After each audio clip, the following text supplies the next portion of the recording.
I am Coco. Pleased to meet you. Those were the first words I heard from you. We'd never seen each other before, but I could tell you were serious about it. Never in my life had I seen a smile so precious. I curse myself for not being able to protect that smile. And that's the one thing you asked of me. That I'd protect you. That's why I'm here. Maybe this is only an old wives' tale. And if it isn't, I don't know what I'm going to face from now on. But I must try, no matter the cost. I have nothing left to lose. Because I've already lost everything.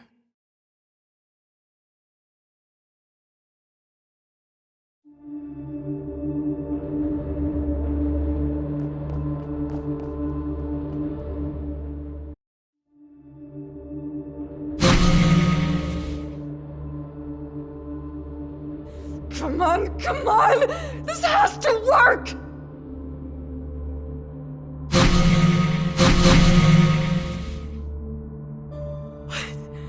What's going on? I just revived a monster!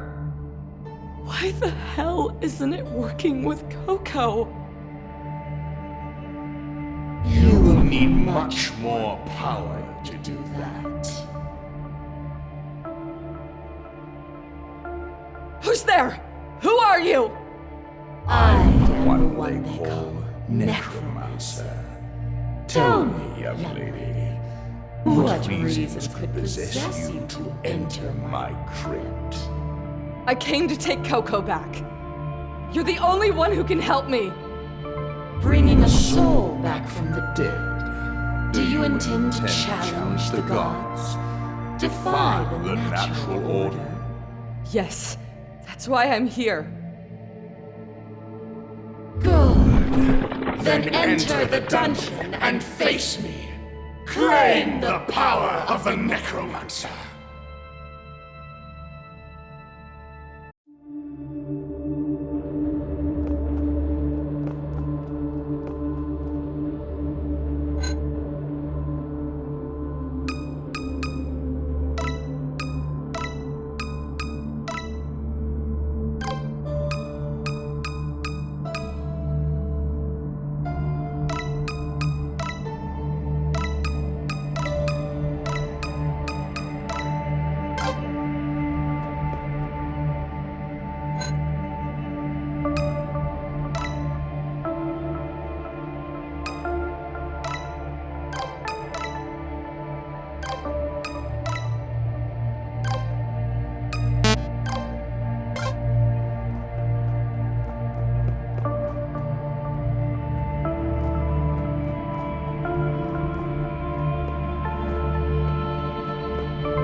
You set off on a huge journey without even knowing how to light a campfire?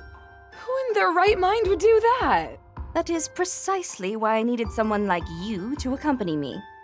You don't want a bodyguard, you want a nursemaid. You should know something about survival out here.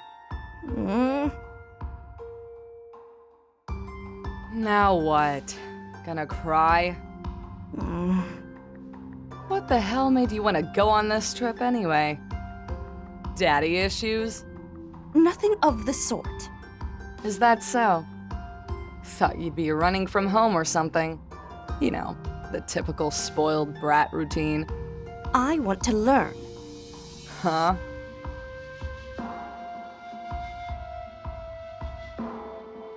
Indeed.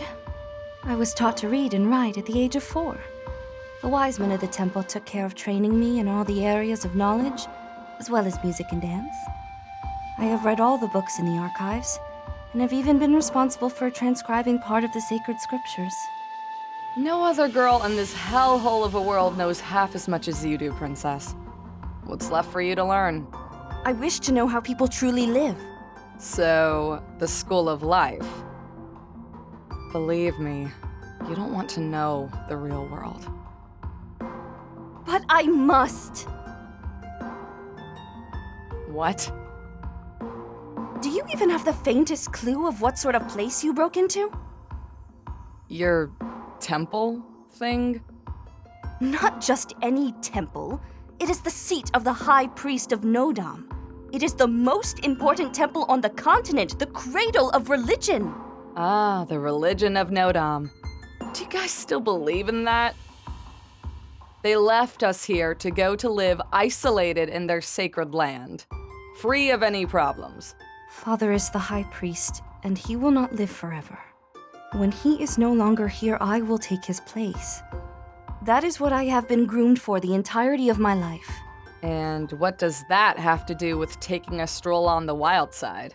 The High Priest is the light that guides the Nodam faithful. Many come to the temple in search of aid. I have been assisting Father in his tasks, and what do you think I have seen? My father has not helped anyone. He has only ever relied on the scriptures and recited empty words. Words that momentarily soothe the hearts of those who came in search of relief, but hold no weight and make no real difference in their daily lives. Maybe the same could be said about all religions. I do not blame Father. Certainly it is his intention to guide these people, but he does not have the capacity. For one simple reason. He does not truly understand the problems the common folk face. How can someone who has always lived a comfortable life help them, relying only on precepts written eons ago? He does not know how these people really live. Neither do I. That is why I have to depart on pilgrimage and meet the different peoples of this continent. I must know what afflicts our faithful, how they live, how they die. I have to see it with my own eyes, experience it in my own flesh. Only then...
So, what are you going to do once you get back to Euda? I still don't know why I asked that. Honestly, back then it didn't matter to me. I guess walking together in silence got boring fast. And even more when you stopped every 2 steps to look at plants and bugs and scribble some notes. But I understand. To someone who has always lived trapped in a temple, seeing so much life and diversity, it must have been fascinating. First things first, I will pay you for being such a good bodyguard. Works for me. Our journey may take a couple of years. Will you be satisfied with that? If pay is as good as you say, I don't mind waiting. Don't have anything better to do anyway. What does the everyday life of a brigand look like? You turned your head to me with honest curiosity, gently and innocently. I just felt like one of those bugs you observed with such care. Nobody had ever been interested in anything about my life. I didn't know what to reply. Well, you know, bandit stuff. Looting, stealing, and that sort of thing. And You looked away. You sure had that question in mind for a long time. Maybe you feared the answer. No way! At least not for now. oh, Was that disappointing? What were you expecting? I'm more about beating people to a pulp and running away. But some of the guys from my old gang, they could tell you all about it. your gang? Were you the leader? Seriously? Who the hell do you think I am? Not at all. Just a third-rate scrounger. I know how to sneak and escape, and that seems to be useful for a bandit. Escapism did not seem like your strong point that day. Sorry, I should not be kidding about that. As to what I would do once our journey comes to an end, I assume I will return to my usual tasks. So, waiting for Daddy to die so you can take control of the temple? You say that as though I hate my father, but nothing could be further from the truth. My life will be just as it was before, until father dies and I inherit the role of High Priestess. It is my duty. That's boring. Let us talk about you now. What are you going to do? Sell whatever you give me as payment and go as far as I can. I'll buy farmland somewhere. You know, grow some crops, raise some cattle, that sort of thing. No one to bother me, and me bothering no one. That is a nice dream. That'd be a peaceful end for a bandit. Much more than I deserve after the life I've led. I may not know much about your life, but I think you deserve that much. You went back to your plants with a smile on your face. That warm smile again. It'd been forever since anyone treated me like you did. Like I was a person. Like an equal. I'd been living like a rat since I was 9 years old. Stealing to be able to live one more day. Attacking innocent people. I had forgotten what it was like to be glanced at without contempt or fear. Can I ask you something?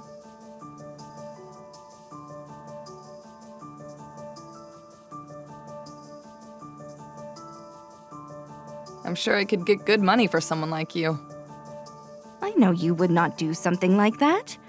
I can see it in your eyes. You're reckless. I'm not a good person.